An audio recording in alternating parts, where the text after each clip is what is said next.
어머님, 저 정말 독박 육아로 죽겠어요.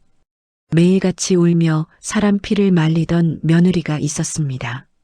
제가 가면 힘들다며 방에 들어가 문을 잠그고 제 아들에게는 무능하다며 온갖 폭언을 쏟아부었지요. 저는 그 가련한 눈물에 속아 제 노후 자금까지 털어바쳤습니다. 하지만 아들이 이혼을 결심하며 들고 온 태블릿 PC 안에는 제가 상상조차 못했던 소름 돋는 실체가 담겨 있었습니다. 며느리가 비웃던 그 바보 같은 시어머니가 어떻게 눈을 뜨고 기죽어 지내던 아들을 회사 내 최고의 인재로 다시 세워냈는지 그 기막힌 역전극을 지금 시작합니다. 본격적인 사연 시작 전에 구독과 좋아요 부탁드립니다. 자식 잘 되길 바라는 부모 마음은 세상 어디나 다 똑같을 겁니다. 저도 하나뿐인 아들 현우가 결혼할 때 세상 모든 걸 다 얻은 것 같았습니다. 번듯한 직장에 성실한 성격까지 갖춘 아들이 예쁜 며느리를 데려왔을 때만 해도 앞으로 제 앞날엔 꽃길만 펼쳐질 줄 알았습니다. 그런데 그 행복이 지옥으로 변하는 건 정말 한순간이었습니다. 바로 독박 육아로 죽겠다며 매일같이 제 앞에서 눈물을 쏟던 며느리 지은이 때문이었습니다. 처음엔 제가 참 무지했습니다. 그저 며느리가 안쓰러웠고 요즘 젊은 사람들 애 키우기 힘들다는 말만 믿었습니다. 지은이가 조금만 기운이 없어도 제 가슴이 덜컥 내려앉았습니다. 며느리가 전화해서 어머님 저 오늘 너무 힘들어서 밥도 못 먹었어요. 라고 울먹이면 저는 그 길로 시장을 봐서 2시간을 달려갔습니다. 제 자식 고생시키는 것 같아 미안한 마음이 앞섰던 겁니다. 여기서 제 첫 번째 실수가 시작됩니다. 저는 지은이의 그 눈물이 진심인 줄로만 알았습니다. 지은이는 항상 제가 도착하면 아이를 제 품에 안겨주고는 방으로 쏙 들어가 버렸습니다. 몸이 약해서 한숨 자야겠다며 문을 잠그는 며느리를 위해 저는 집안일을 도맡았습니다. 싱크대에 가득 쌓인 설거지부터 산더미 같은 빨래, 그리고 칭얼거리는 손주 민준이의 목욕까지 전부 제 몫이었습니다. 아들 현우에게도 모진 소리를 참 많이 했습니다. 너는 왜 애처가 저 모양이 되도록 밖으로만 도느냐. 돈 좀 번다고 유세 떨지 마라. 애 엄마가 저렇게 말라가는데 잠이 오냐 하며 퇴근하고 지쳐 들어온 아들 가슴에 대못을 박았습니다. 아들은 밖에서 상사 눈치 보랴, 집에서는 아내와 어머니 눈치 보랴 길을 못 폈습니다. 저는 그게 다 아들의 책임인 줄로만 알았습니다. 피해자 코스프레를 통한 정서적 탈취는 정말 무서운 것입니다. 나쁜 의도를 가진 사람은 상대방의 죄책감을 먹고 자랍니다. 지은이는 제가 가진 자식에 대한 미안함, 그리고 아들이 가진 가장으로서의 책임감을 아주 영리하게 이용한 겁니다. 자신이 고통받는 것은 다 남편과 시어머니 탓이라는 메시지를 계속 던졌습니다. 그러면 우리는 상대를 의심하기보다 내가 뭘 더 도와줘야 할까를 먼저 고민하게 됩니다. 지은이는 그 틈을 타서 제 노후 자금을 요구했고 아들의 자존감을 깎아내렸습니다. 지은이가 우울증 약을 먹어야 할 것 같다며 제 앞에서 통곡을 하던 날이었습니다. 저는 너무 놀라 제 비상금 1,000만 원을 내놓으며 여행이라도 다녀오라고 했지요. 그때 며느리가 돈봉투를 챙기며 고개를 숙였는데 거울에 비친 그의 입가에 찰나의 순간 비릿한 미소가 번지는 걸 봤습니다. 슬퍼서 우는 사람의 얼굴이 아니었습니다. 마치 사냥감을 낚아챈 포식자의 미소 같았습니다. 저는 그때 처음으로 뒷덜미가 서늘해졌습니다. 내가 속고 있는 건가 하는 의구심이 들었지만 그때까지만 해도 제 설마는 확신이 되지 못했습니다. 그저 제가 너무 예민한 탓이라고 스스로를 다독였습니다. 하지만 그날 밤 잠든 손주 민준이의 상태를 보고 저는 경악했습니다. 아이의 엉덩이가 짓무르다 못해 피가 맺혀 있었는데 지은이는 그 사실도 모른 채 방 안에서 즐겁게 통화를 하고 있었습니다. 어머니가 빨래하고 있으니 오늘 밤에 나가서 놀자는 소리를 듣는 순간 제 머릿속이 하얘졌습니다. 어머니가 오면 애 맡기고 바로 나갈 수 있다는 그 목소리, 저를 골치 아픈 노인네 취급하며 비웃던 그 말투를 잊을 수 없습니다. 제가 땀 흘려 빨래를 널고 있을 때 며느리는 화장을 고치고 있었습니다. 아이를 방치한 채 자신의 유흥만을 생각하던 그 이중적인 모습에 저는 피가 거꾸로 솟는 기분을 느꼈습니다. 이런 상황에서 우리가 취해야 할 올바른 방법은 감정적으로 대응하지 않는 것입니다. 당장 문을 박차고 들어가 소리를 지르면 상대는 오리발을 내밀거나 더 큰 피해자 연기를 하며 상황을 모면하려 할 뿐입니다. 저는 차갑게 식은 가슴을 진정시키며 기록을 시작하기로 했습니다. 말이 아닌 현상을 관찰하고 물증을 모으는 것만이 우리 아들과 손주를 구하는 길임을 깨달았습니다. 아무것도 모르는 척 지은이의 뒷수발을 들며 저는 스마트폰 기능을 하나씩 배우기 시작했습니다. 내 아들을 바보로 만들고 제 평생의 노력을 유흥비로 탕진하던 그 가련한 며느리의 가면을 제가 어떻게 벗겨내는지 지켜봐 주십시오. 이제 영자 할머니의 매서운 반격이 시작됩니다. 며느리는 제가 부엌에서 나물이나 다듬는 노인네인 줄 알았겠지만 저는 전직 국어교사 출신입니다. 한번 정한 목표는 끝까지 파고드는 집요함이 제 주특기였죠. 저는 지은이가 자주 사용하는 태블릿 PC의 잠금 패턴을 유심히 살폈습니다. 그리고 지은이가 집을 비운 사이 그 안에서 쏟아져 나온 자료들은 제 상상을 초월했습니다. 각종 유흥업소 결제 내역과 아이를 방에 가둬두고 외출한 날짜들이 꼼꼼히 적힌 달력이 나왔습니다. 그뿐만이 아니었습니다. 지은이는 단체 대화방에서 저를 시어머니가 아니라 빨래해주는 노예라고 부르더군요. 아들 현우가 벌어오는 월급은 지은이의 사치스러운 가방과 구두로 변해 있었습니다.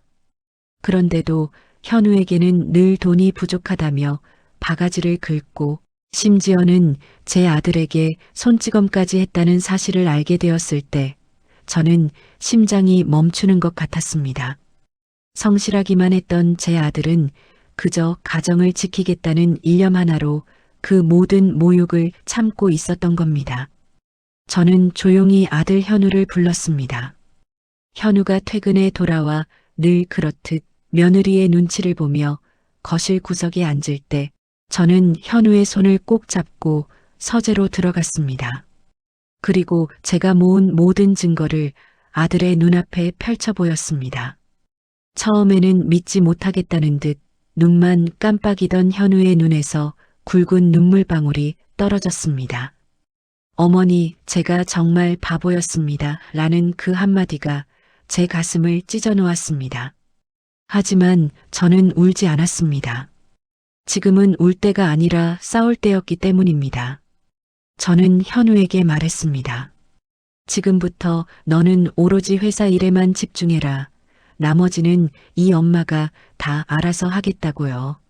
아들은 그날 밤 처음으로 며느리의 방이 아닌 거실에서 깊은 잠에 들었습니다. 그동안 현우를 짓누르고 있던 그 무거운 가스라이팅의 사슬이 조금씩 끊어지기 시작한 겁니다. 이제 다음 단계는 지은이에게 이 모든 사실을 들이밀고 법적인 응징을 시작하는 것이었습니다. 하지만 저는 서두르지 않았습니다. 지은이가 가장 자신만만해하는 그 순간에 가장 처참하게 무너뜨려야 했으니까요. 아들이 회사에서 중요한 프로젝트를 맡아 승승장구하기 시작할 때, 그래서 지은이가 더 큰 돈을 꿈꾸며 미소 지을 때, 저는 미리 준비해둔 이혼 소장과 유흥업소 출입 증거들을 내밀 준비를 마쳤습니다. 이 싸움은 단순한 이혼 소송이 아니었습니다. 내 아들의 잃어버린 자존감을 찾아주는 과정이었고 내 손주 민준이에게 따뜻한 엄마의 빈자리를 채워줄 진정한 평화를 찾는 과정이었습니다. 지은이는 본인이 파놓은 함정에 스스로 빠지게 될 것입니다. 자식이 밖에서 고생하는 것 같으면 차라리 내가 아픈 게 낫지. 내 자식 기죽어 지내는 꼴은 눈 뜨고 못 보는 게 부모 마음입니다. 저는 그동안 지은이의 가짜 눈물만 믿고 우리 현우를 참 많이도 괴롭혔습니다. 너는 왜 애처가 저 모양이 되도록 밖으로만 도느냐. 돈 좀 번다고 유세 떨지 마라 하며 아들 가슴에 대못을 박았었죠. 아들이 회사에서 종일 상사 눈치 보고 지쳐 들어왔는데 집에서도 죄인처럼 고개를 숙이고 살게 만든 장본인이 바로 저였습니다. 부모가 저지르는 가장 큰 실수는 내 자식보다 남의 말을 더 믿는 것입니다.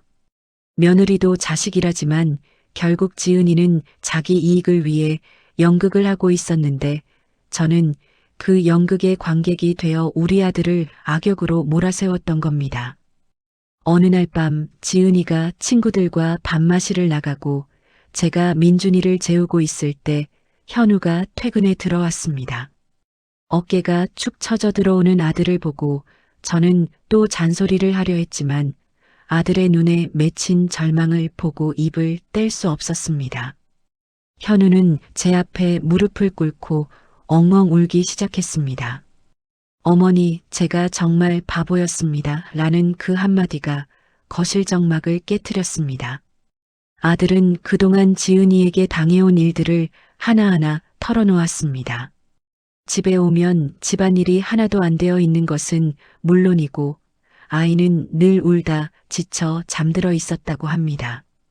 지은이는 현우가 오기만 하면 힘들다며 소리를 지르고 현우의 월급으로는 생활이 안 된다며 친정이나 시댁에 손을 벌리라고 강요했습니다. 정서적 탈취의 메커니즘은 정말 교묘합니다. 지은이는 현우의 성실함과 책임감을 악용했습니다. 내가 힘든 건 다 내 탓이야 라는 죄책감을 주입해서 아들이 회사 일에 집중하지 못하게 만들었습니다. 아들은 회사에서 유능한 과장 소리를 들으면서도 정작 집에서는 무능한 남편이라는 프레임에 갇혀 영혼이 탈탈 털리고 있었던 겁니다. 현우가 회사에서 대형 계약을 앞두고 있을 때도 지은이는 아이가 아프다는 핑계로 아들을 집으로 불러들여 일을 망치게 한 적도 여러 번이었습니다. 우리는 밤새도록 이야기를 나눴습니다.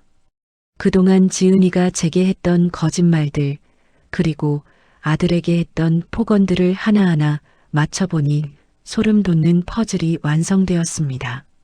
지은이는 제가 보낸 반찬을 받으면 바로 쓰레기통에 버리면서도 현우에게는 어머니가 해준 반찬이 맛없어서 못 먹겠다고 이간질을 해왔습니다.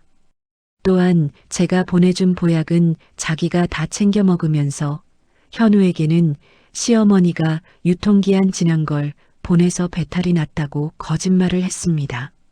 마음의 짐을 내려놓은 아들의 눈빛이 달라졌습니다. 그동안 가정 불화 때문에 회사에서도 늘 위태위태했던 현우였습니다. 업무 실적은 떨어지고 동료들과의 사이도 멀어졌으며 인사고과에서도 계속 밀려나고 있었습니다. 하지만 저와의 대화를 통해 내 편이 있다라는 확신을 얻은 현우는 다음 날부터 180도 달라졌습니다. 자신을 올가매던 가스라이팅의 굴레를 스스로 깨부수기로 결심한 것입니다. 올바른 방법은 자녀의 짐을 함께 들어주는 것입니다. 혹시 자녀가 가정일로 힘들어한다면 무조건 참아라 혹은 내가 잘해라 라고 하지 마세요. 무슨 일이 있어도 엄마는 내 편이다 라는 확신을 주는 것만으로도 자식은 다시 일어설 힘을 얻습니다. 현우는 그날 이후 퇴근하고 지은이가 힘들다고 소리 지르면 예전처럼 쩔쩔매지 않았습니다. 지은아 힘들면 도우미 불러. 돈은 내가 관리할 테니까 라며 차분하게 주도권을 가져오기 시작했습니다. 그동안 지은이가 가로챘던 경제권을 현우가 직접 챙기기 시작하자 지은이의 발악은 더 심해졌습니다.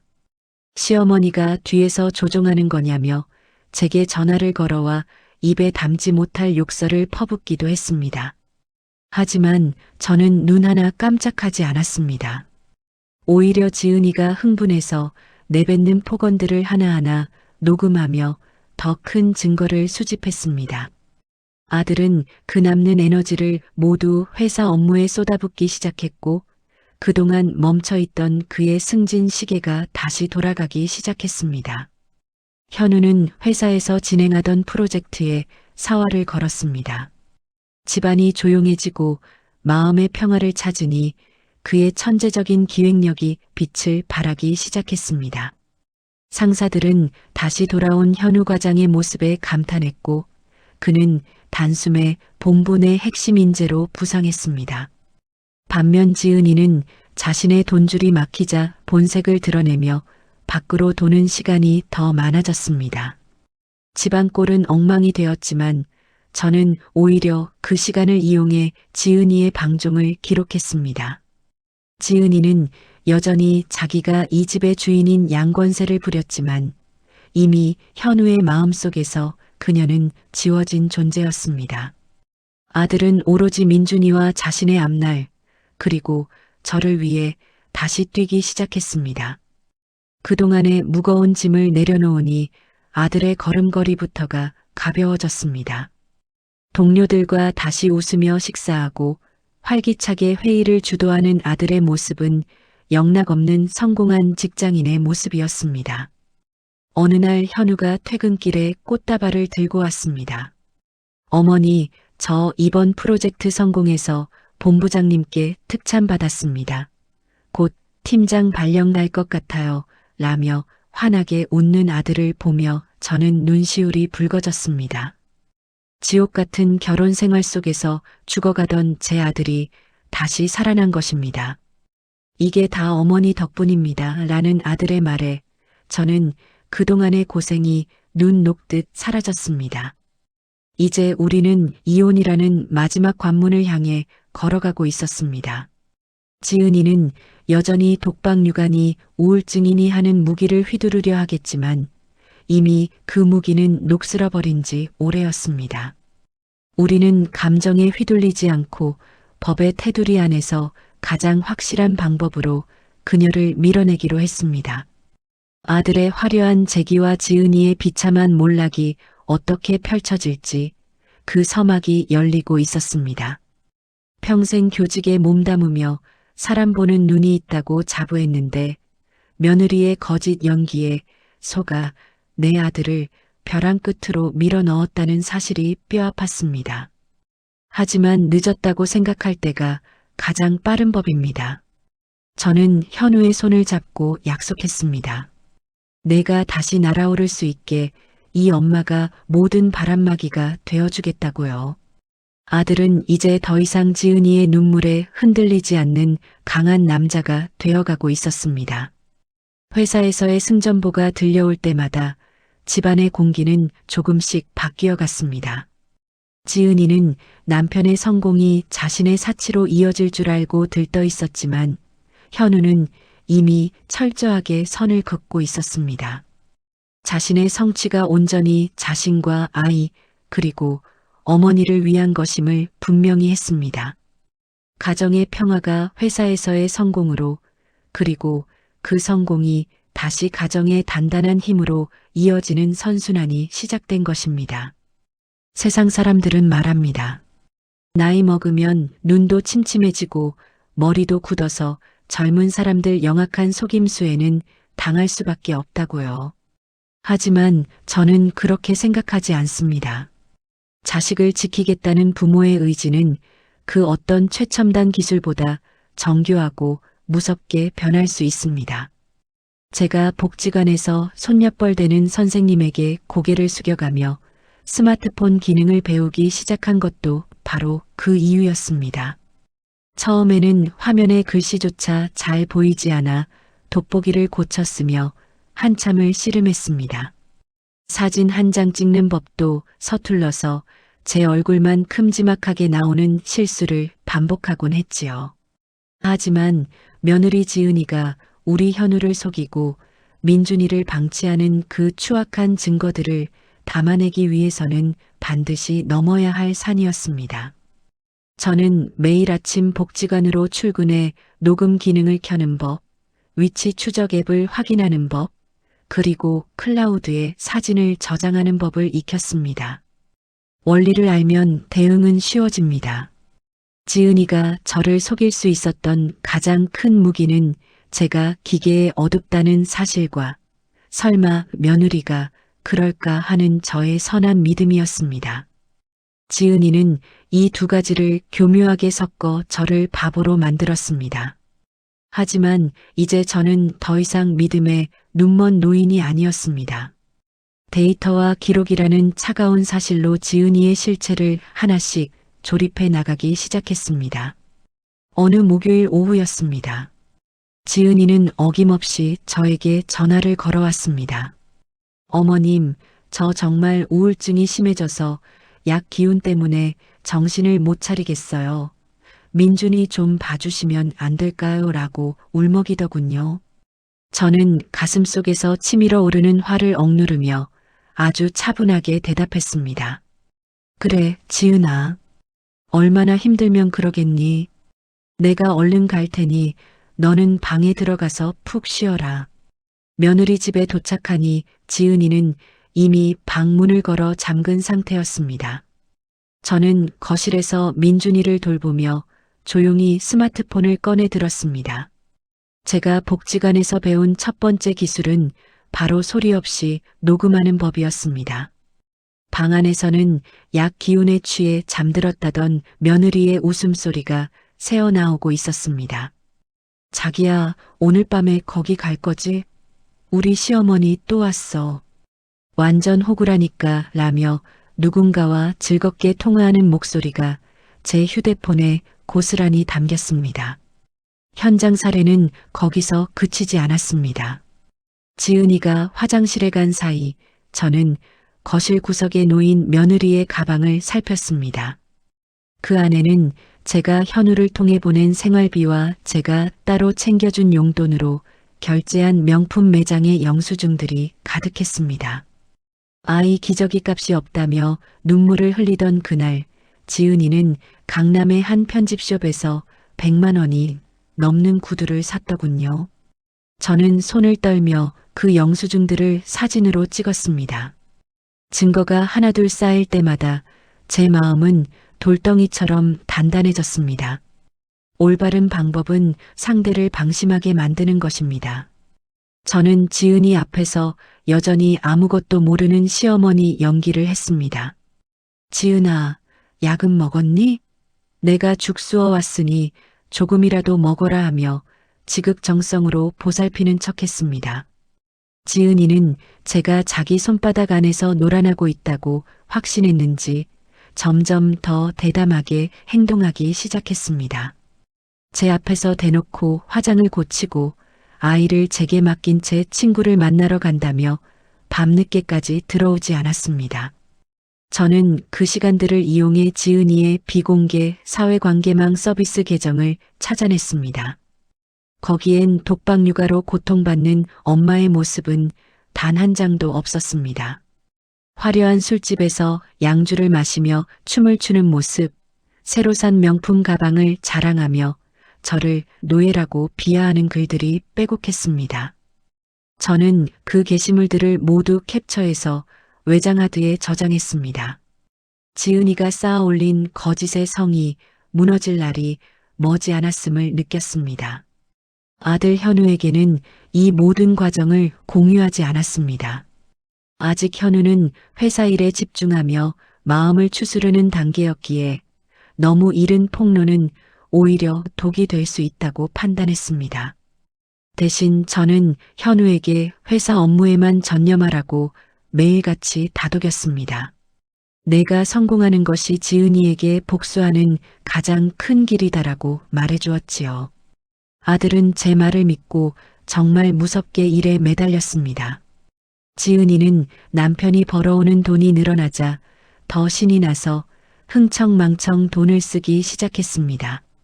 여러분, 악인의 탐욕은 반드시 그 끝이 있는 법입니다. 지은이는 자신이 누리는 이 풍요가 영원할 줄 알았겠지요. 하지만 그녀가 클럽에서 춤을 추고 있을 때 저는 그녀의 이혼 유책 사유를 증명할 완벽한 보고서를 작성하고 있었습니다. 전직 교사였던 저의 꼼꼼함이 이렇게 쓰일 줄은 저도 몰랐습니다.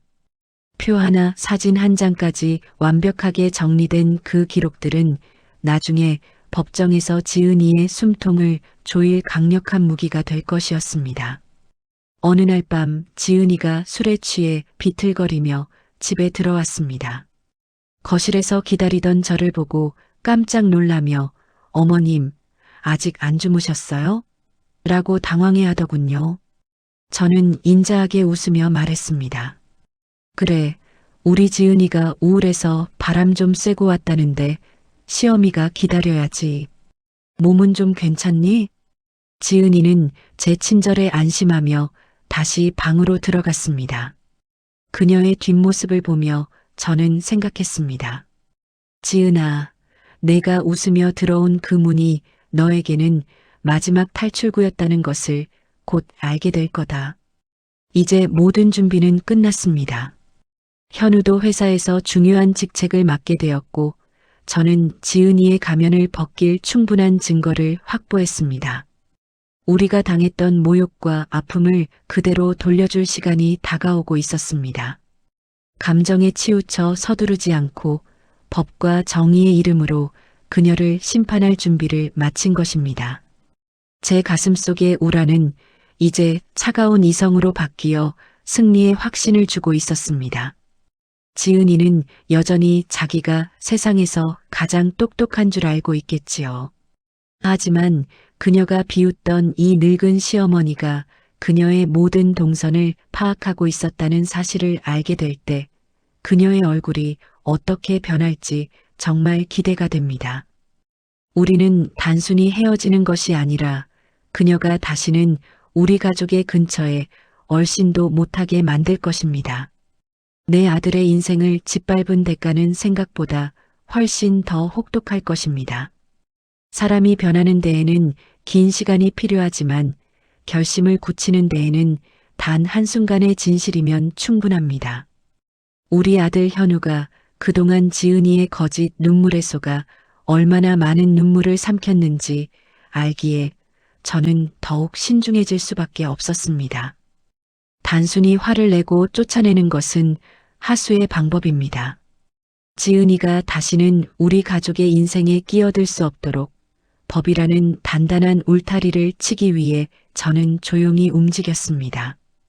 가장 먼저 찾아간 곳은 실력 있기로 소문난 이혼 전문 변호사 사무실이었습니다. 저는 제가 그동안 모아온 녹취록과 사진, 그리고 지은이의 유흥업소 결제 내역이 담긴 서류들을 내밀었습니다. 변호사는 서류를 훑어보더니 고개를 끄덕이며 말하더군요. 어머님, 이 정도 증거라면 위자료 청구는 물론이고 재산 분할에서도 압도적으로 유리합니다.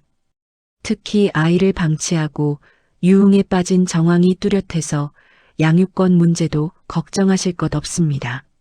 저는 변호사의 말을 들으며 안도의 한숨을 내쉬었지만 아직 갈 길이 멀다는 것을 알고 있었습니다. 지은이는 자기 잘못을 순순히 인정할 위인이 아니기 때문입니다.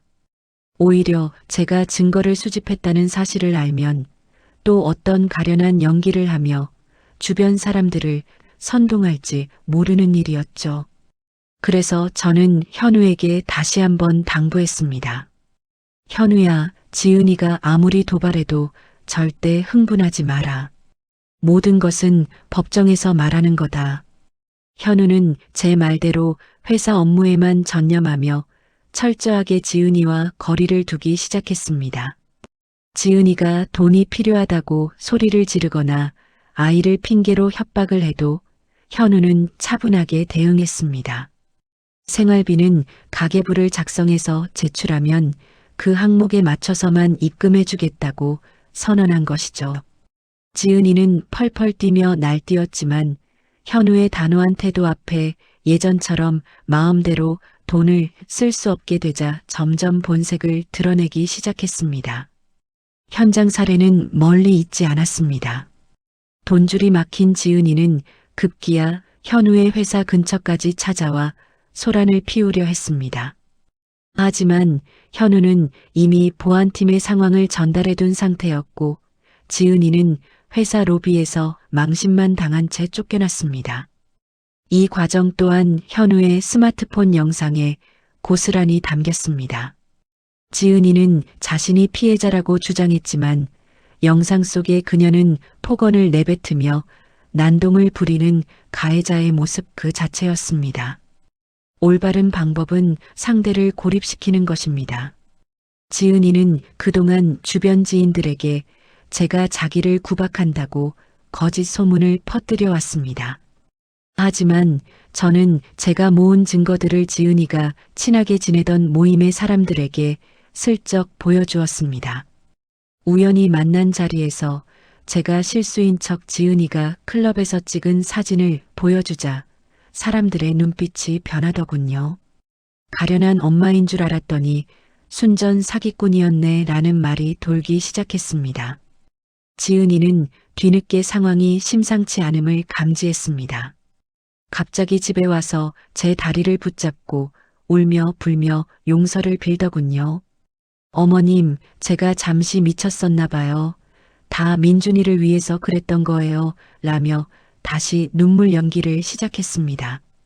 예전 같았으면 마음이 약해졌을지도 모르지만 이미 그녀의 실체를 다 본 저에게 그 눈물은 그저 역겨운 불순물에 불과했습니다. 저는 지은이의 손을 조용히 뿌리치며 말했습니다. 지은아, 내가 민준이를 위해서 했다는 그 행동들 이미 법원에서 다 판단해 줄 거다.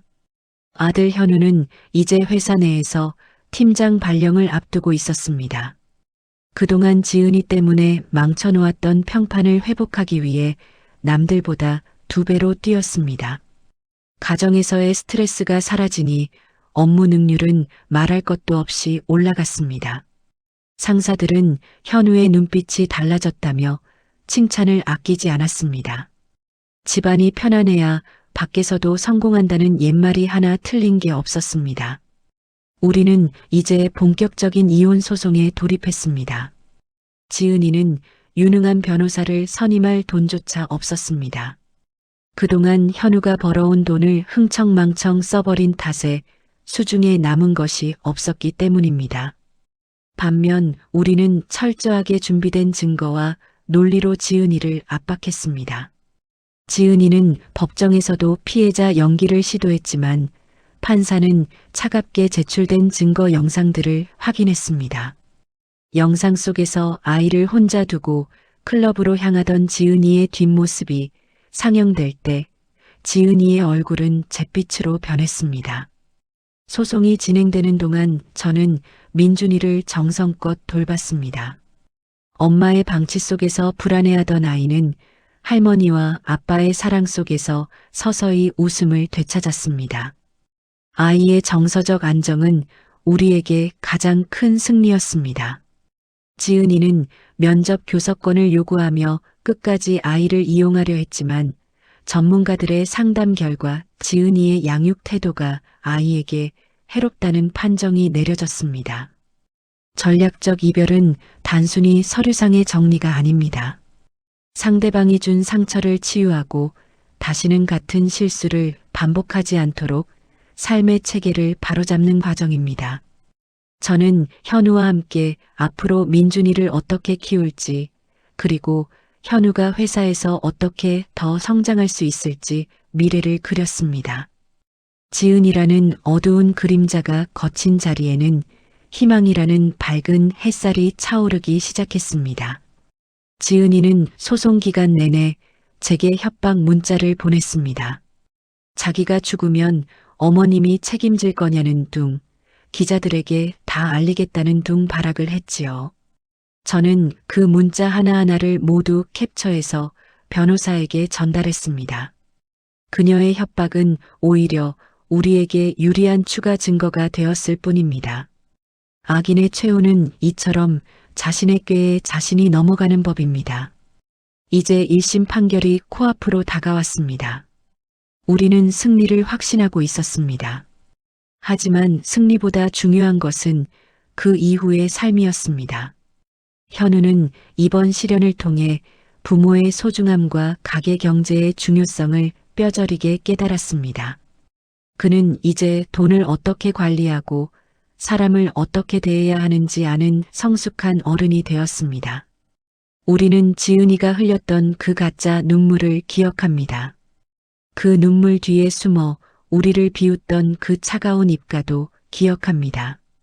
하지만 이제 그 기억은 우리를 아프게 하지 않습니다. 오히려 우리가 얼마나 단단해졌는지를 확인해주는 훈장이 되었습니다. 그물을 촘촘히 짤수록 물고기는 빠져나갈 수 없는 법입니다. 우리가 짠 그물의 지은이는 완벽하게 갇혔습니다. 마음의 안정을 찾은 인간의 잠재력은 참으로 무서운 법입니다. 그동안 지은이의 가스라이팅에 짓눌려 회사에서도 제 기량을 발휘하지 못하던 아들 현우는 이제 완전히 다른 사람이 되었습니다. 집안의 시끄러운 소음이 사라지고 어머니인 저라는 든든한 버팀목이 생기자 현우는 그동안 묵혀두었던 모든 에너지를 업무에 쏟아붓기 시작했습니다. 그것은 단순히 돈을 벌기 위함이 아니라 빼앗겼던 자신의 인생과 자존감을 되찾기 위한 필사적인 질주였습니다. 현우가 속한 팀은 오랫동안 지지부진하던 해외 프로젝트를 맡고 있었습니다. 아들은 밤을 새우면서도 피곤한 기색 하나 없이 기획안을 다듬고 또 다듬었습니다. 가정에서 겪던 스트레스가 사라지니 복잡하던 수치들이 머릿속에 명확하게 그려진다고 하더군요. 현우의 기획안은 본부장을 넘어 사장단 회의에서까지 극찬을 받으며 단숨에 채택되었습니다. 회사 내부에서는 현우 과장이 슬럼프를 딛고 화려하게 부활했다는 소문이 자자했습니다. 오해와 실수는 우리 삶의 곳곳에 도사리고 있습니다. 현우의 상사들은 그동안 현우가 업무에 소홀했던 이유가 단순히 게으름 때문이라고 오해하고 있었습니다. 하지만 현우가 다시 일어서는 모습을 보며 그가 얼마나 책임감 있고 유능한 인재였는지를 새삼 깨닫게 되었습니다. 현우 역시 자신의 실수를 인정했습니다.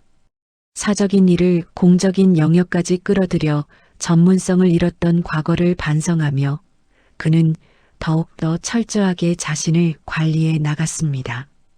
원리는 간단합니다. 에너지의 총량은 정해져 있는데 그것을 갈등과 분노에 쓰느냐 성취와 발전의 동력으로 쓰느냐의 차이입니다. 지은이와 싸우는데 모든 진을 뺐던 과거를 청산하자 현우에게는 세상을 바꿀 만큼의 에너지가 비축되었습니다. 아들은 그 에너지를 기술 트렌드를 분석하고 동료들과 협업하는 데 사용했습니다.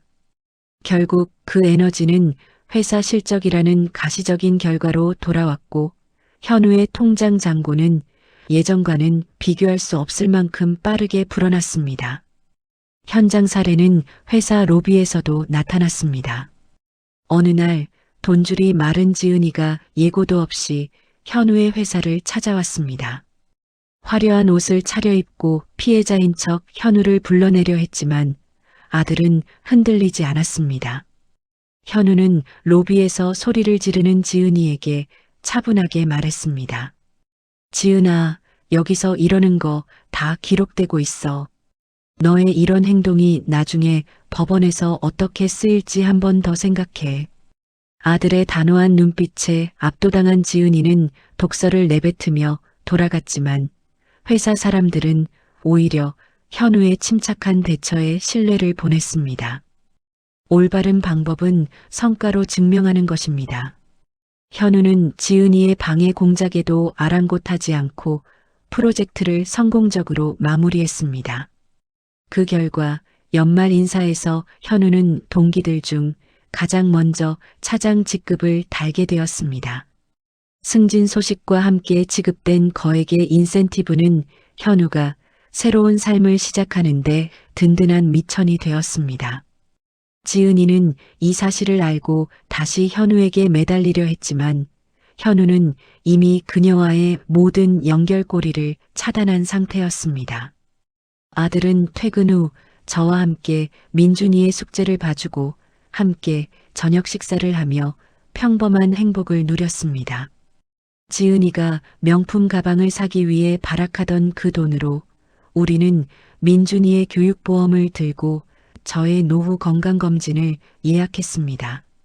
돈의 가치가 허영이 아닌 사랑과 책임으로 쓰일 때 집안에는 비로소 훈풍이 불기 시작했습니다.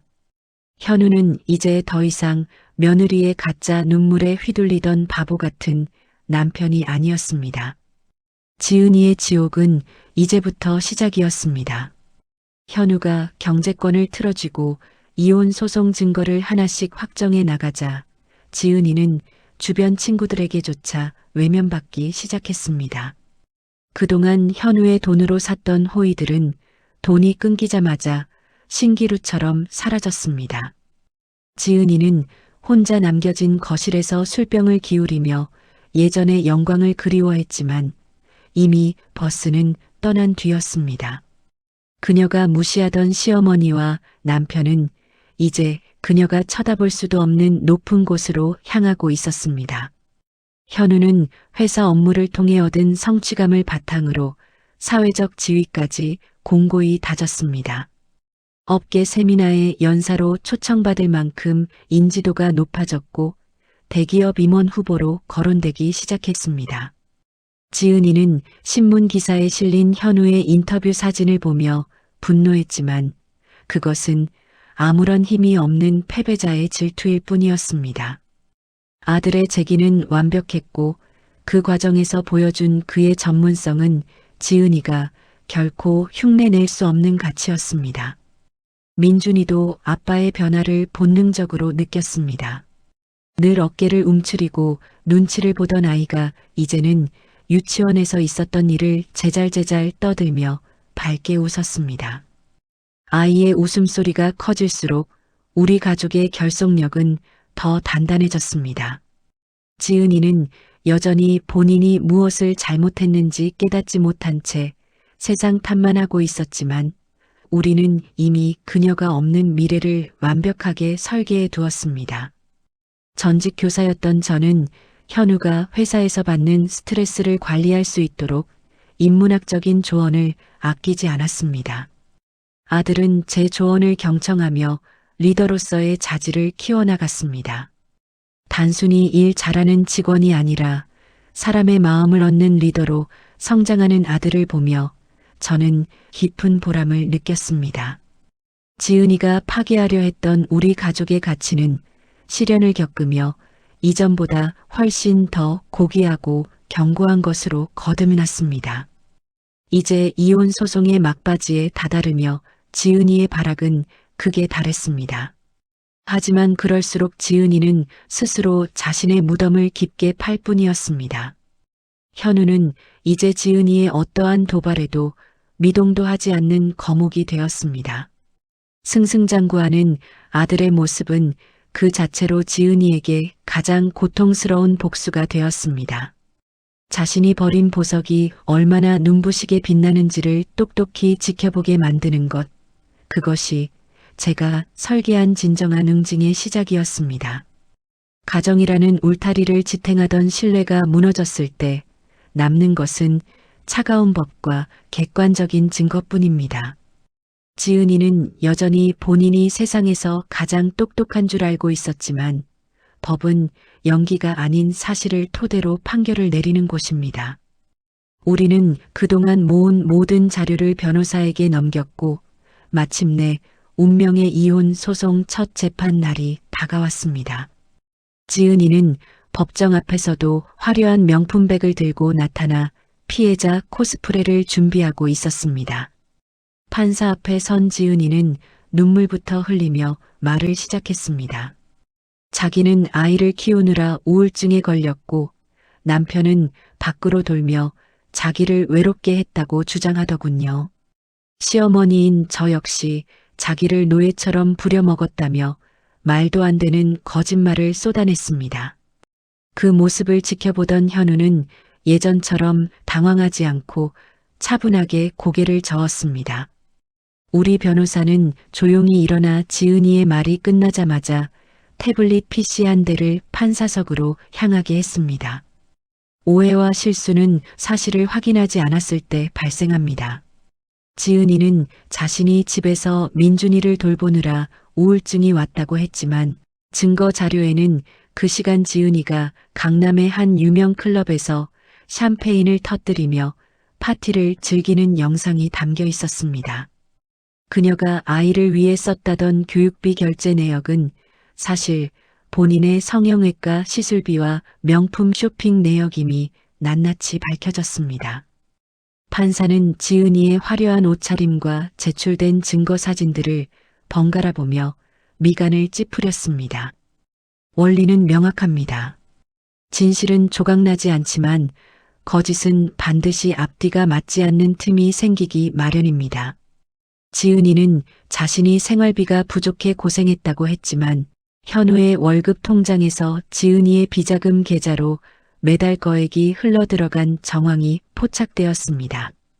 또한 제가 민준이를 보러 갔을 때 며느리가 아프다고 누워있던 시간이 사실은 친구들과 호텔 스파 예약을 잡아놓은 시간과 정확히 일치한다는 데이터도 제출되었습니다. 현장 사례 중 가장 결정적이었던 것은 민준이의 아동심리 검사 결과였습니다. 엄마가 집에 있을 때 아이가 느꼈던 공포와 방치에 대한 진술이 전문가의 소견서로 제출되었습니다. 지은이가 아이를 방에 가둬두고 외출했을 때 아이가 배가 고파 수돗물을 마시며 아빠를 기다렸다는 대목이 읽힐 때 법정은 찬물을 끼얹은 듯 조용해졌습니다. 판사는 지은이를 향해 매서운 눈빛을 보냈고 지은이는 그제야 사태의 심각성을 느낀 듯 입술을 파르르 떨었습니다. 올바른 방법은 감정적 호소가 아닌 논리적 반박입니다. 지은이의 변호사는 우울증으로 인한 일시적인 일탈이라고 변명하려 했지만 우리는 지은이가 유흥 커뮤니티에서 활동하며 고의로 저를 이용하려 했던 단체 대화방 내용을 공개했습니다. 시어머니 속이는 법, 남편 돈 뜯어내는 법을 공유하며 낄낄거리던 그녀의 민낯이 드러나자 방청석에서도 나지막한 탄식이 흘러나왔습니다.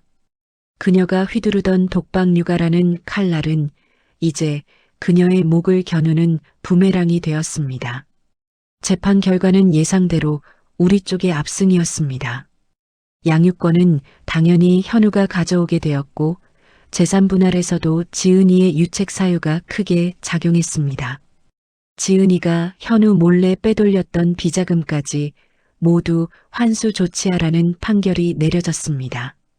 위자료는커녕 지은이는 그동안 낭비했던 현우의 재산을 토해내야 할 처지에 놓였습니다. 법정을 나서는 지은이의 뒷모습은 그 어느 때보다 작고 초라해 보였습니다. 지은이는 법원 복도에서 현우의 바짓가랑이를 붙잡고 다시 한번 매달렸습니다. 현우야, 내가 잘못했어. 우리 민준이를 봐서라도 한 번만 기회를 줘라고 울부짖더군요. 하지만 아들은 차갑게 그 손을 뿌리쳤습니다. 지은아, 넌 민준이를 이용할 자격도 없어. 이제 법대로 살자. 현우의 목소리는 단호했고 그의 어깨는 당당했습니다. 저는 그런 아들의 등을 다독이며 주차장으로 향했습니다. 몰락은 서서히 다가오는 것이 아니라 한꺼번에 무너져 내리는 것입니다. 지은이는 그동안 누리던 아파트에서 짐을 싸서 쫓겨나야 했습니다. 그녀가 자랑하던 명품 가방들은 생활비를 대기 위해 중고시장으로 팔려나갔습니다. 그녀를 시기하던 주변 사람들은 이제 대놓고 그녀를 조롱했습니다. 지옥 같은 삶의 주인공이 자신이 될 줄은 꿈에도 몰랐겠지요.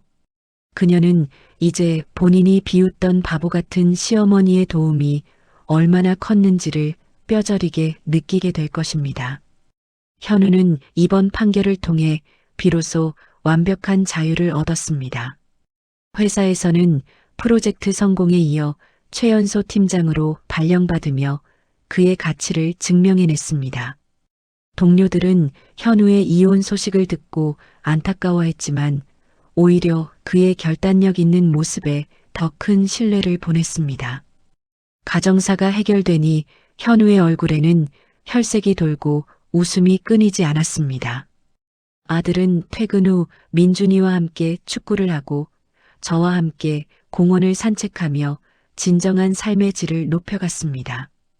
저는 민준이의 방을 새로 꾸며주었습니다. 지은이의 흔적이 남아있던 어두운 가구들을 치우고 밝고 따뜻한 조명과 책장으로 채웠습니다. 아이는 이제 더 이상 방문을 걸어 잠그지 않습니다.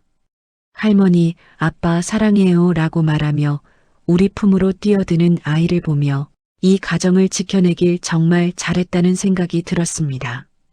지은이가 파괴하려 했던 우리 가족의 사랑은 비온 뒤 땅이 굳어지듯 더 단단해졌습니다.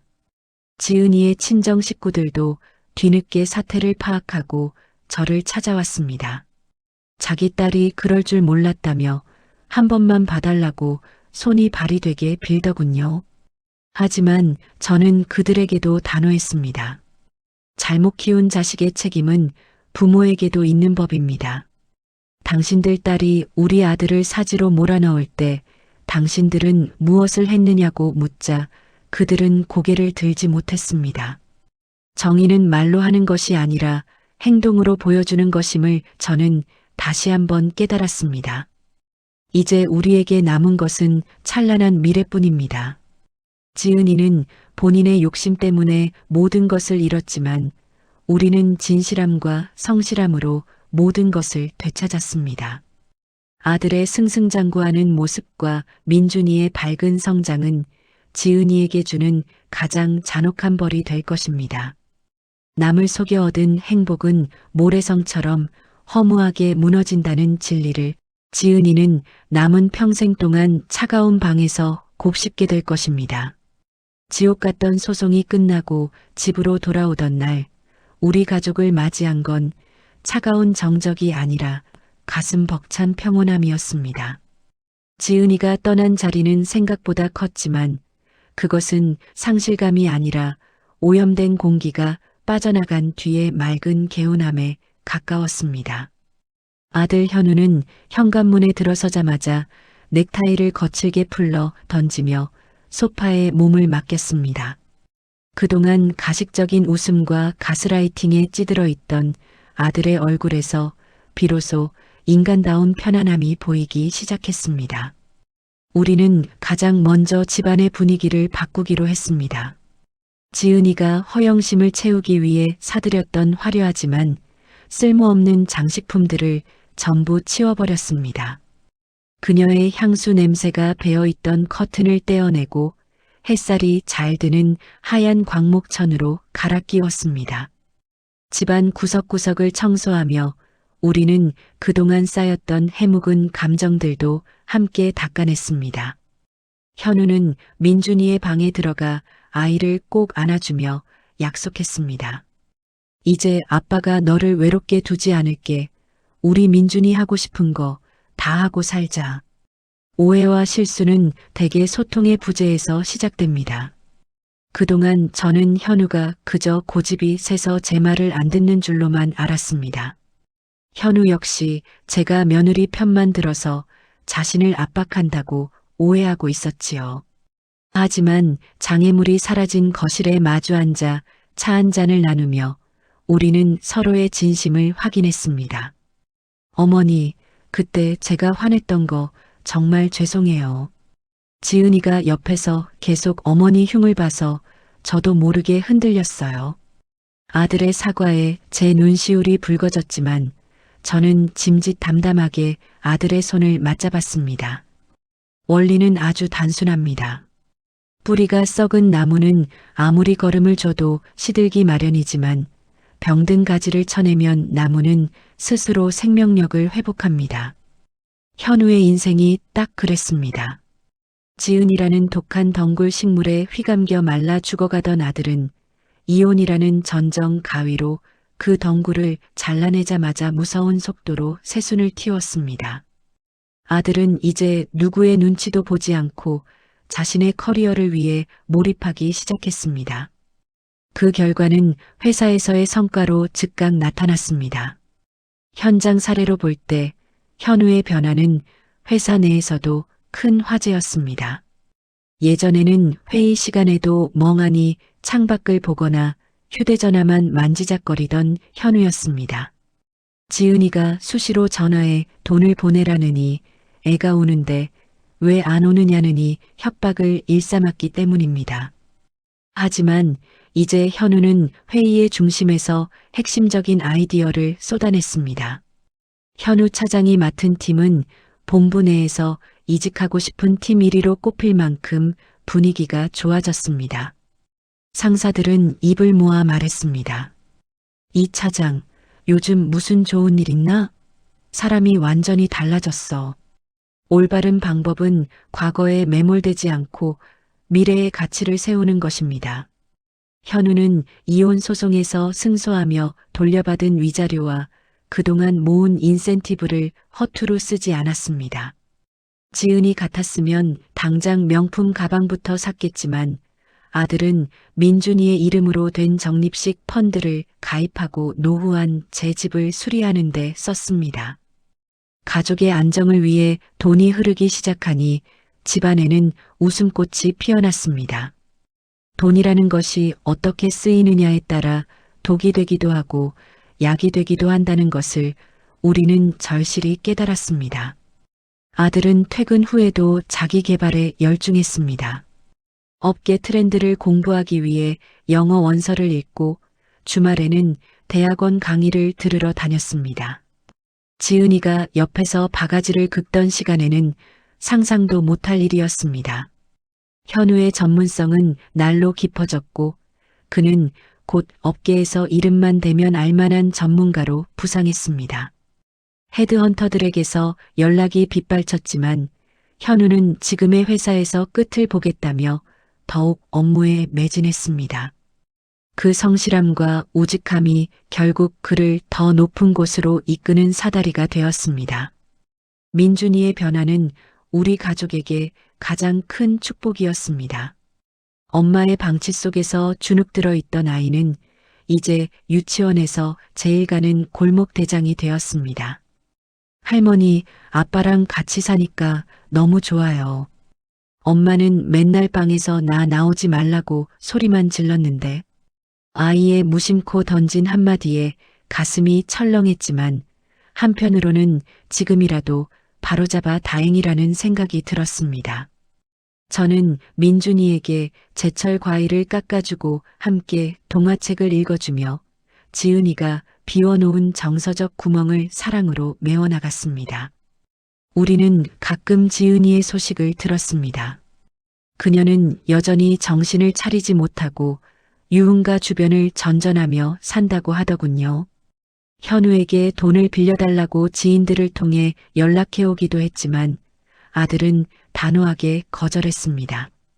지은이는 자신이 벌인 가정이 얼마나 풍요롭고 행복하게 변했는지 상상조차 못할 것입니다. 그녀가 무시했던 성실한 남편과 고지식한 시어머니는 이제 그녀가 감히 손 내밀 수 없는 세상에서 살고 있었습니다. 현우는 이제 단순한 팀장을 넘어 본부의 핵심 리더로 거론되었습니다. 대기업 상무 후보군에 이름을 올렸다는 소식이 들려왔을 때 저는 돌아가신 남편의 영정 사진 앞에서 한참을 울었습니다. 여보, 우리 현우가 해냈어요. 당신이 못 다본 아들의 성공을 제가 대신 보고 있네요. 아들은 제 어깨를 감싸 안으며 말했습니다. 어머니, 다 어머니 덕분이에요. 어머니가 제 손을 잡아주지 않으셨다면 저는 지금쯤 폐인이 되어 있었을 거예요. 그날 밤 우리는 그동안의 고생을 위로하며 아주 오랜만에 평화로운 잠자리에 들었습니다. 인생의 무거운 짐을 내려놓는다는 것은 단순히 책임을 회피하는 것이 아닙니다. 나를 갉아먹는 불필요한 관계를 정리하고 진정으로 소중한 것들에 집중하는 결단입니다. 현우는 그 결단을 통해 자신을 되찾았고 우리 가족의 미래를 다시 세웠습니다. 지은이가 뿌려놓은 가시밭길을 걷느라 발바닥에 굳은 살이 박였지만 그 굳은 살 덕분에 이제 우리는 어떤 험한 길도 당당하게 걸어갈 수 있게 되었습니다. 이제 우리 가족에게 지은이라는 이름은 멀고 먼 과거의 편지처럼 희미해졌습니다. 우리는 현재의 행복에 감사하며 매일을 소중히 살아갔습니다. 아들의 승승장구하는 모습은 저에게 가장 큰 보람이었고 민준이의 밝은 성장은 우리 집의 가장 큰 에너지였습니다. 무거운 짐을 내려놓은 자리에 채워진 것은 그 어떤 명품으로도 살 수 없는 가족의 진한 사랑과 신뢰였습니다. 이것이야말로 지은이가 결코 가질 수 없었던 진정한 부의 실체였습니다. 이혼 소송이 마무리되고 1년이라는 시간이 흘렀습니다. 그 사이 현우는 회사에서 없어서는 안 될 핵심 인재로 확실히 자리 잡았습니다. 집안의 소란이 사라지자 아들의 안색은 몰라보게 좋아졌고 매사에 자신감이 넘치는 리더로 변모했습니다. 저는 그런 아들을 보며 이제야 모든 것이 제자리를 찾았다는 안도감에 매일 밤 감사 기도를 올렸습니다. 그러던 어느 날 현우가 조심스럽게 저녁 식사 자리를 제안했습니다. 어머니, 오늘 회사 동료 한 분이랑 같이 저녁 먹기로 했어요. 아들의 목소리에는 이전에 없던 설렘과 묘한 긴장이 서려 있었습니다. 직감적으로 느꼈습니다. 우리 가족에게 새로운 봄바람이 불어오고 있다는 사실을 말입니다. 약속 장소에 나타난 여성은 한소혜 씨라는 이름의 전문직 여성이었습니다. 현우와 같은 본부에서 근무하며 여러 프로젝트를 함께 성공시킨 유능한 동료라고 하더군요. 그녀는 전처 지은이와는 정반대의 분위기를 풍겼습니다.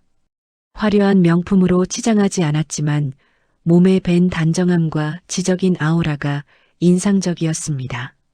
무엇보다 그녀의 눈빛에는 상대를 진심으로 존중하는 깊은 배려심이 담겨 있었습니다. 소희 씨는 저를 보자마자 따뜻한 미소를 지으며 정중하게 인사를 건넸습니다.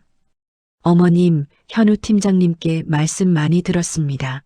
정말 뵙고 싶었습니다. 그녀의 목소리는 차분했고 대화는 논리적이었습니다.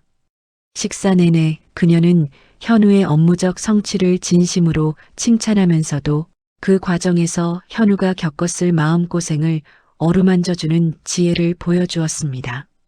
지은이가 현우의 에너지를 갉아먹는 존재였다면 소희 씨는 현우를 더 빛나게 해주는 햇살 같은 존재였습니다. 경험은 사람을 더욱 깊게 만드는 법입니다.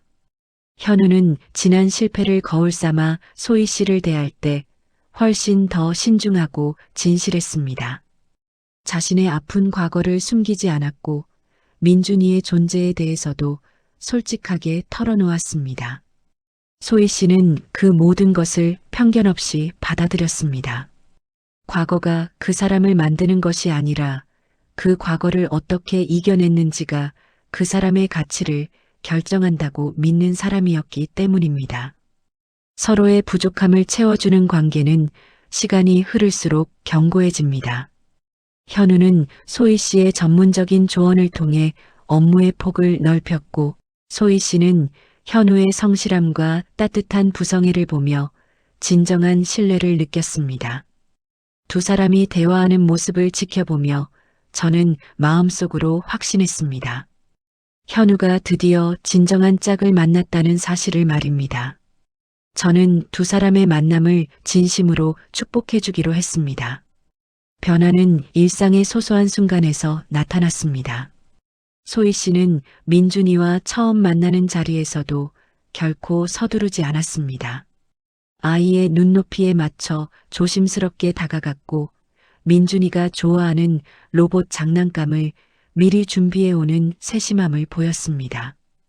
지은이가 민준이를 자신의 즐거움을 방해하는 존재로 여겼던 것과 달리 소희 씨는 민준이를 하나의 인격체로 존중하며 함께 놀아주었습니다.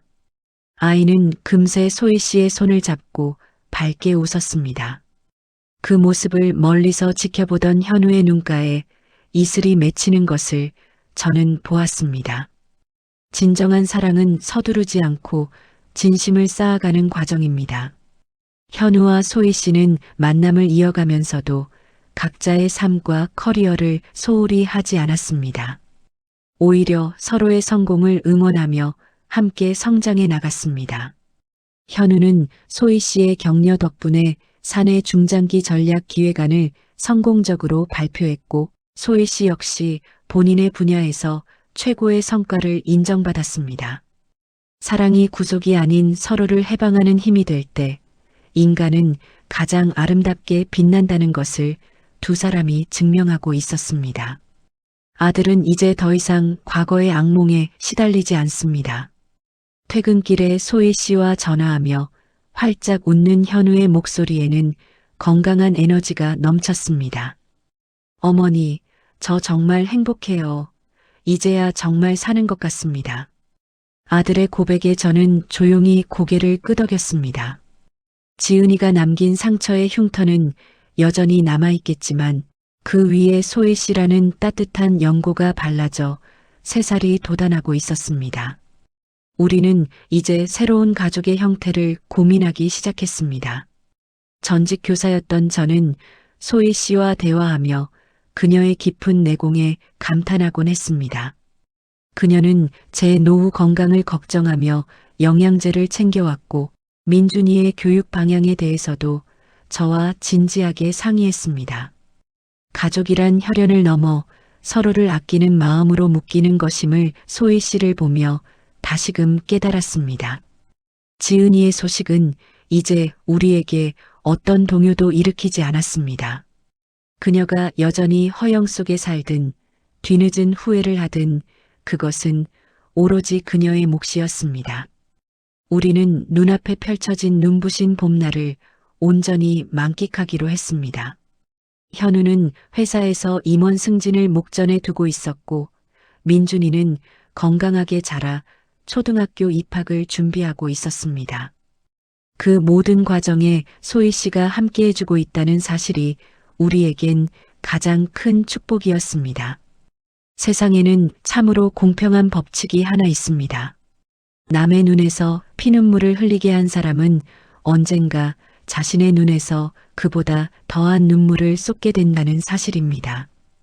지은이가 우리 가족을 떠나고 몇 년의 세월이 흐르는 동안 우리는 그녀의 존재를 까맣게 잊고 살았습니다. 아니, 잊으려고 노력했다기보다 현재의 삶이 너무나 충만하고 행복했기에 과거의 망령이 비집고 들어올 틈이 없었다는 게 맞겠지요. 어느 평일 오후였습니다. 저는 민준이의 초등학교 하교 시간에 맞춰 학교 앞으로 마중을 나갔다가 근처 대형마트에 들러 저녁거리를 사고 있었습니다. 카트를 밀며 신선한 과일을 고르고 있는데 저 멀리 가판대 근처에서 낯익은 실루엣이 보였습니다. 헝클어진 머리에 빛바랜 외투를 걸치고 마트 시식 코너를 기웃거리며 무언가를 허겁지겁 입에 넣는 한 여성이 있었습니다. 처음에는 설마 했습니다.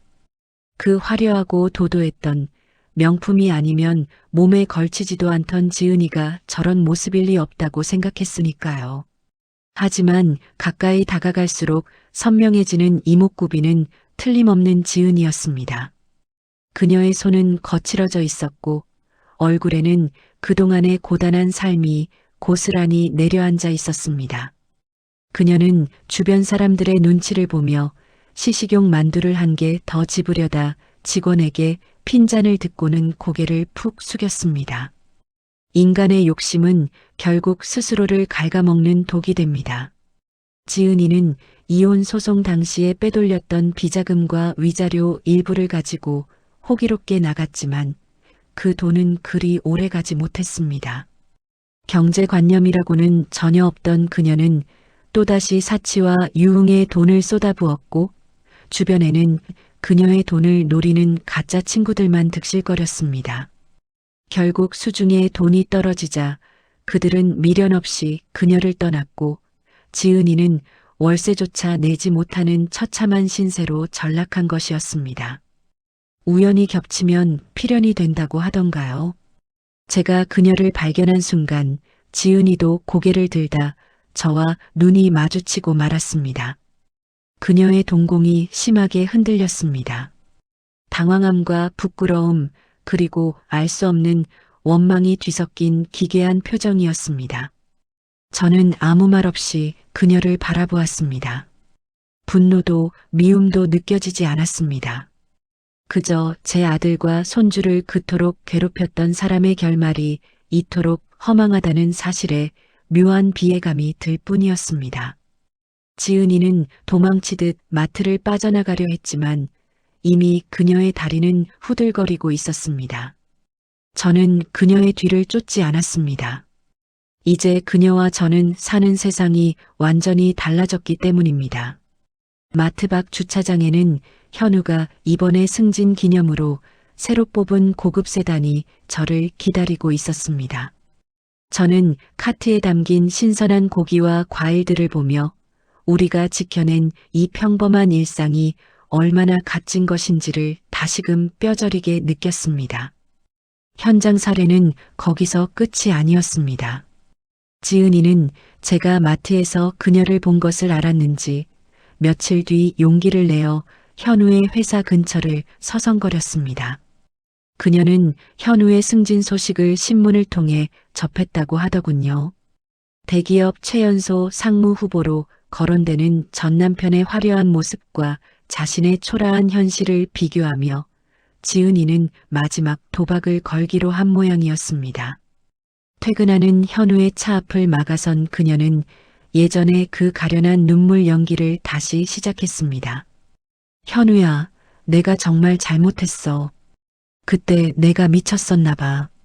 우리 민준이 엄마 없이 크는 거 불쌍하지도 않아? 지은이는 길바닥에 주저앉아 통곡을 하며 지나가는 사람들의 시선을 끌었습니다. 예전의 현우였다면 당황해서 어쩔 줄 몰라 하며 그녀를 달랬겠지만 지금의 현우는 달랐습니다.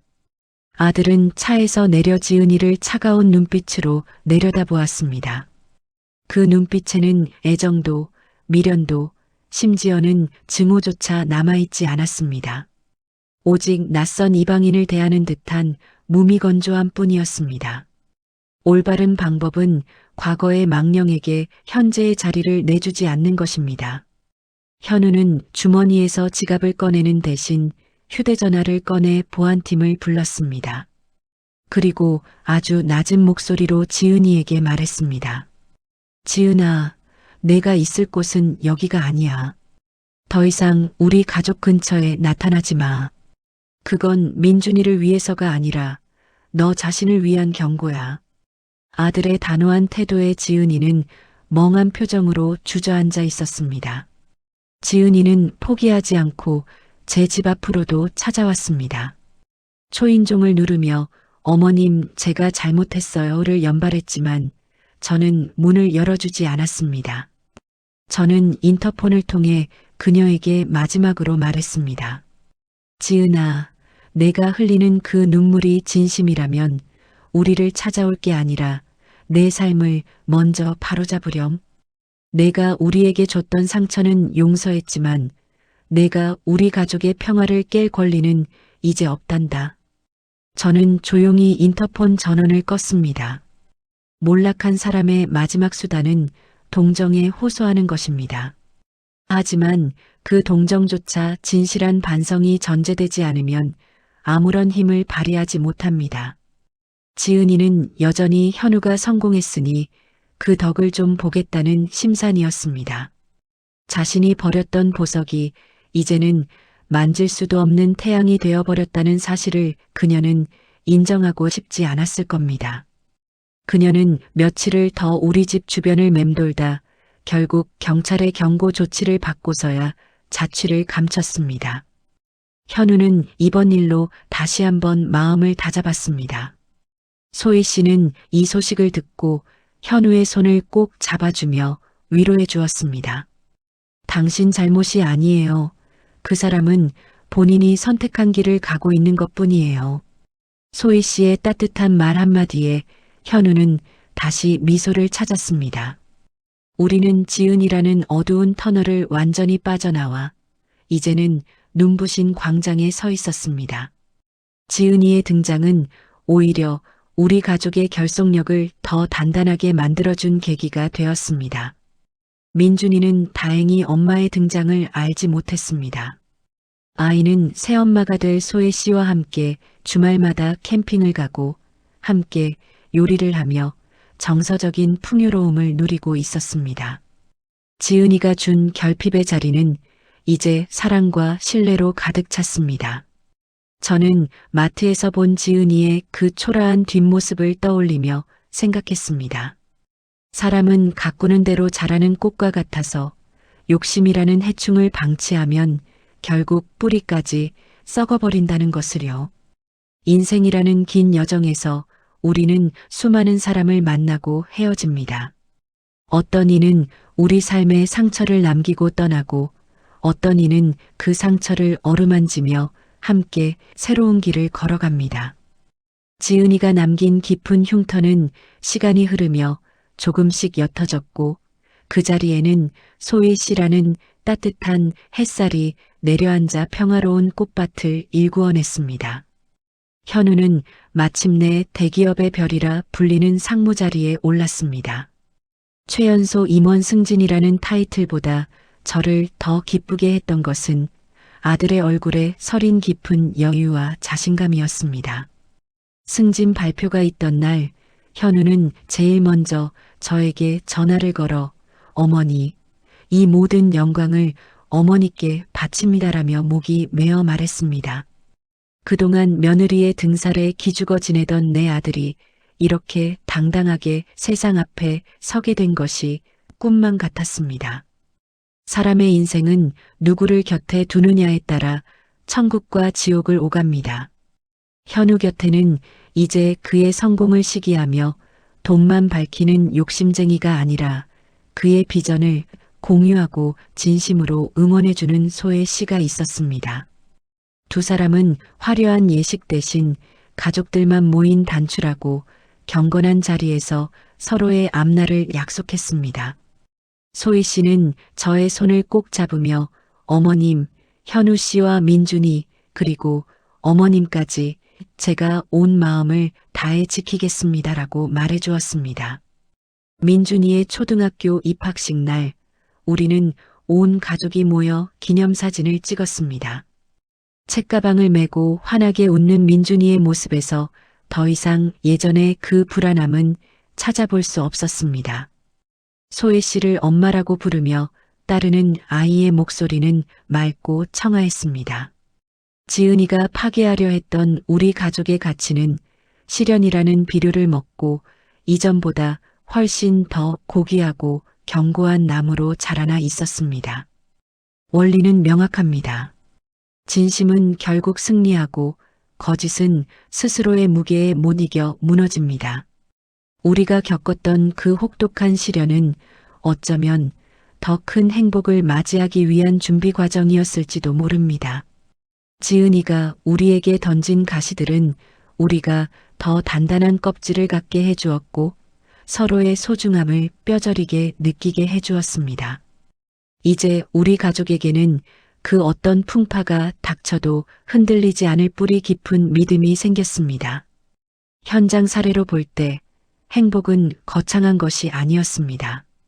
주말 아침 현우와 소희 씨가 함께 앞치마를 두르고 아침 식사를 준비하는 소리, 민준이가 거실에서 강아지와 뛰노는 웃음소리, 그리고 제가 그 모습을 흐뭇하게 바라보며 차 한 잔을 마시는 그 고요한 시간이 진정한 성공이었습니다. 지은이가 갈구했던 명품 가방이나 유흥은 이런 소박한 평화에 비하면 참으로 보잘것없는 것들이었습니다.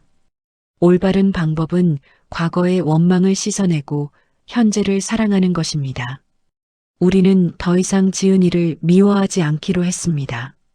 그녀는 이미 자신의 선택으로 인해 충분히 비참한 대가를 치르고 있었으니까요. 미움조차 에너지가 드는 법인데 우리는 그 소중한 에너지를 오로지 서로를 사랑하고 발전시키는 데만 쓰기로 약속했습니다. 용서는 상대방을 위해서가 아니라 나 자신의 완전한 자유를 위해서 하는 것임을 깨달았습니다. 현우는 임원이 된 후에도 겸손함을 잃지 않았습니다. 오히려 자신처럼 가정사로 힘들어하는 부하 직원들을 세심하게 살피고 챙기는 따뜻한 리더가 되었습니다. 사람들은 현우 상무를 실력과 인성을 겸비한 진정한 리더라고 칭송했습니다. 아들은 이제 본인의 성공을 사회와 나누는 법을 배우며 더 큰 인간으로 성장해 나갔습니다. 소희 씨는 그런 현우의 든든한 조력자이자 파트너로서 함께 빛을 발했습니다. 저 역시 전직 교사로서의 경험을 살려 복지관에서 아이들에게 글쓰기를 가르치기 시작했습니다. 나이가 들어도 누군가에게 도움이 될 수 있다는 사실이 저를 더 건강하게 만들었습니다. 민준이는 할머니가 가르치는 수업에 와서 제일 먼저 손을 들고 질문을 하곤 합니다. 아이의 눈동자 속에 비친 저의 모습은 세상에서 가장 행복한 할머니의 얼굴이었습니다. 우리는 각자의 자리에서 최선을 다하며 우리만의 아름다운 숲을 가꾸어 나갔습니다. 인생은 한 권의 책과 같습니다. 어떤 장은 눈물로 젖어 넘기기 힘들 때도 있지만 그 장을 넘겨야만 비로소 웃음 가득한 다음 장을 만날 수 있습니다. 우리는 지은이라는 아픈 장을 무사히 넘겼고 이제는 희망과 사랑으로 가득 찬 새로운 챕터를 써내려가고 있습니다. 비 온 뒤에 땅이 굳어지듯 우리 가족은 그 모진 비바람을 견디고 세상에서 가장 단단한 땅 위에 집을 지었습니다. 마지막으로 이 이야기를 듣고 계신 여러분께 꼭 드리고 싶은 말씀이 있습니다. 지금 혹시 힘든 시간을 보내고 계신가요? 곁에 있는 누군가가 여러분의 진심을 이용하고 괴롭히고 있지는 않나요?